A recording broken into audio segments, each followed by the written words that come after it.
Before kingdoms rose and before the world was divided into nations, there was one land that bore the weight of a secret older than time itself, Africa.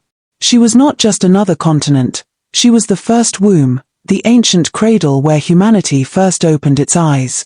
In the lowlands of Ethiopia, at a place called Omo Kibish, scientists unearthed bones that whispered across 200,000 years. These were not beasts nor half-men, they were fully human, walking, hunting, gathering, and raising families under the fierce African sun.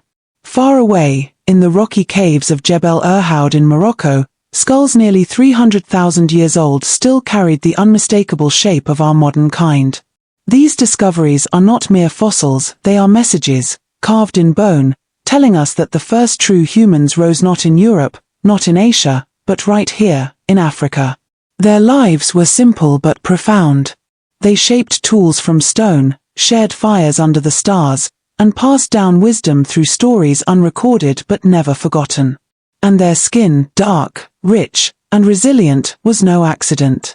It was nature's armor, crafted for survival beneath the burning equatorial sun.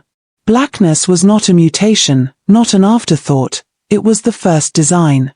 The original human form, sculpted by climate, blessed by endurance, and carried proudly through generations. From this root, the tree of mankind began to spread.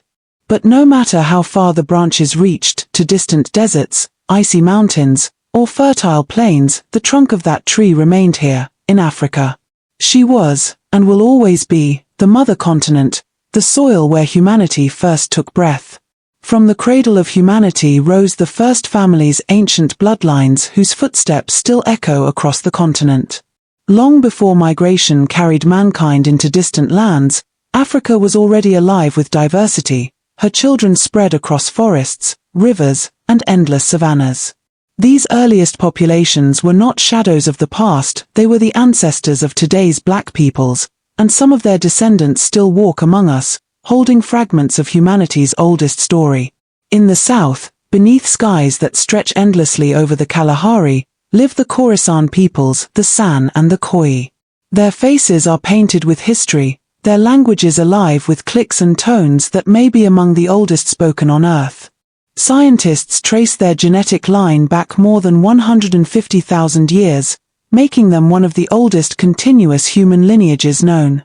To study the Khoisan is to peer into the mirror of humanity's earliest days, when survival was carved from the land and wisdom was sung beneath the stars.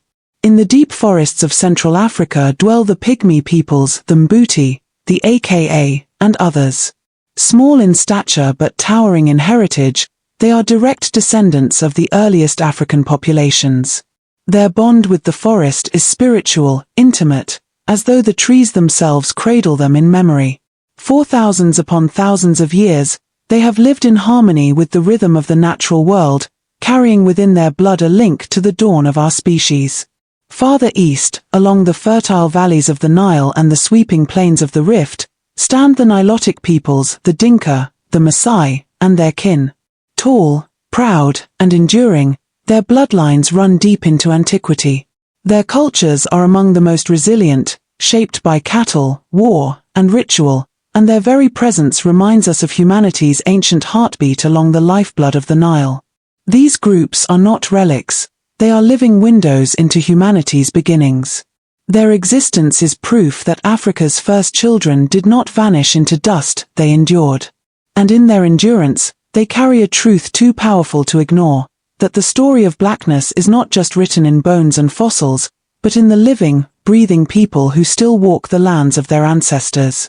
Then came a turning point in the story of mankind, a journey that would shape the face of the world forever. About 60 to 70,000 years ago, a small band of humans gathered their courage, their tools, and their hope, and stepped beyond the cradle. They crossed through the Horn of Africa, the lands we now call Ethiopia and Djibouti, carrying with them nothing more than fire, memory, and the will to survive. From there, they spilled into the Middle East, their footprints etched into the sands, then spread into Asia, Europe, and in time, across oceans into the Americas. They were not millions, not even thousands, but a handful of brave wanderers whose blood still flows in every corner of the earth. Every people you see today, Chinese, Indians, Arabs, Europeans, indigenous Americans, all trace their roots back to this small group of Africans who dared to leave home. The variety of faces, languages, and cultures we now call the world are branches of this single root. Humanity, in all its colors and nations, is nothing more than Africa's children walking far from home. But not all left. Many remained in Africa, and from them blossomed the vast diversity of black peoples we see today.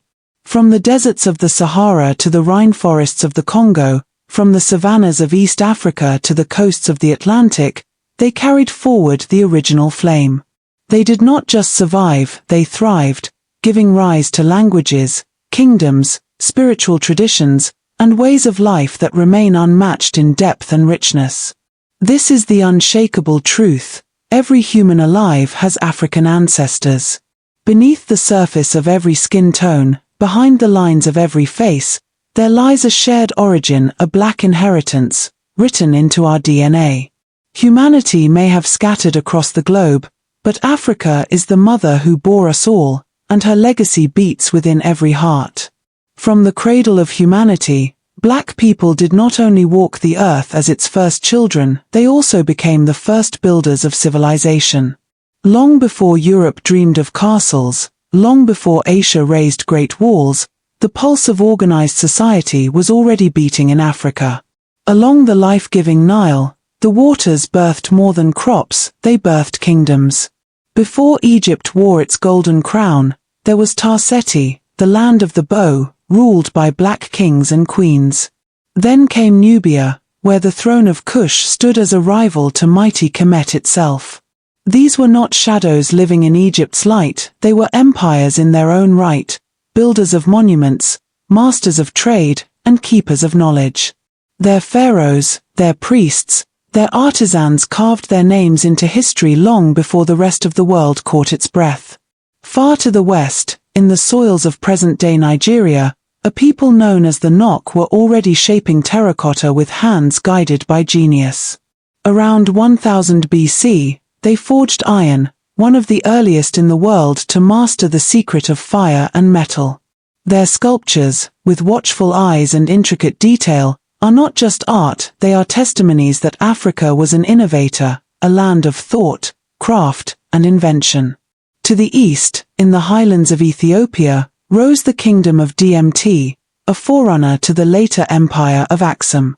They built stone temples and royal palaces, ruled with order, and opened trade routes that carried ivory, gold, and incense to the far reaches of Arabia and India. This was not a forgotten outpost, it was one of the earliest organized states the world had ever seen.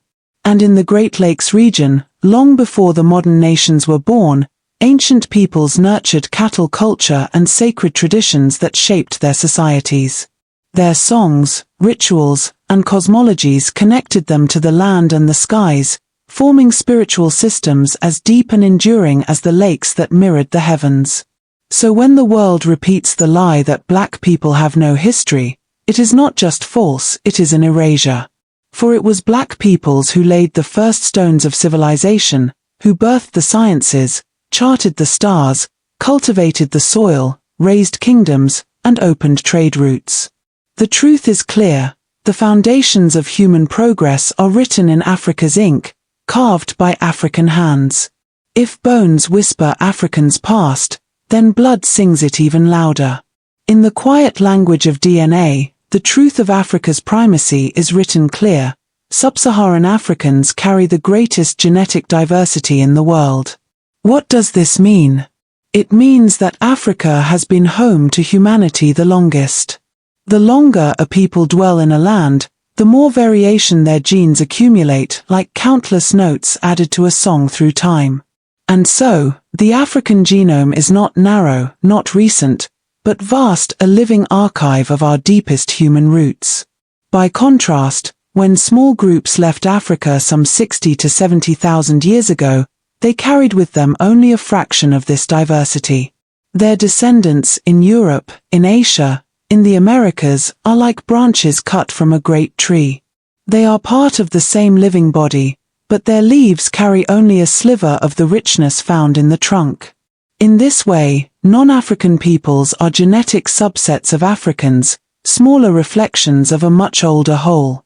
Scientists call this the Out of Africa model, but in truth, it is less a model and more a reminder. The human family did not begin scattered, but united in one place, under one sun, with one skin that bore the mark of survival. Every genome tested, every lineage traced, leads back to the same hearth, Africa. So when Africans look into the mirror of science, they do not see division, we see reunion. Whether light-skinned or dark, whether speaking Swahili, Arabic, Mandarin, or English, every person alive today carries within their cells a map that points back to the same mother. And that mother was African. That mother was black. For centuries, colonial voices and racist narratives tried to paint Africa as a shadow, a land that entered history late, a continent without memory. But the evidence, the bones, the blood, and the living cultures tell a different story. The truth is the opposite, and it is far older, far richer, and far deeper. Black people are not a branch of humanity, they are the first humans, the original keepers of the flame. Africa is not a footnote in world history, it is the mother continent, the soil where civilization first took shape, where art, science, and spirit began their long journey across the earth. Every person alive today, whether in Lagos or London, Beijing or Buenos Aires, carries within them an African inheritance. Some hold it close, in the shape of their face, the tone of their skin, or the rhythm of their language.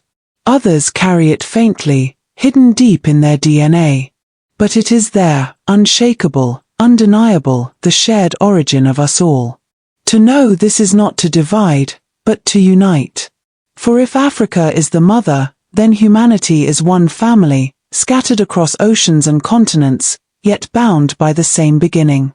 The story of black people is not separate from the story of the world, it is the story of the world.